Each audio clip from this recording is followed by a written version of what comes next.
அவர் உன்னை வேடனுடைய கணிக்கும் பாழாகும் கொள்ளை நோய்க்கும் தப்புவிப்பார். அவர் தமது சிறகுகளாலே உன்னை மூடுவார்.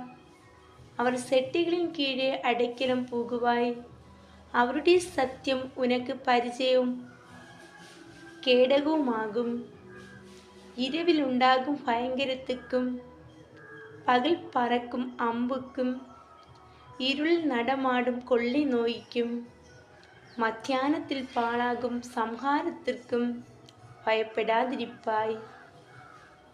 உன் பக்கத்தில் 1000 பேரும் உன் வலது பக்கத்தில் 10,000 பேரும் விழுந்தாலும் அது உன்னை அணுகாது. உன் கண்களால் மாத்திரம் நீ அதை பார்த்து துன்மார்க்கருக்கு வரும் பலனை காண்பாய்.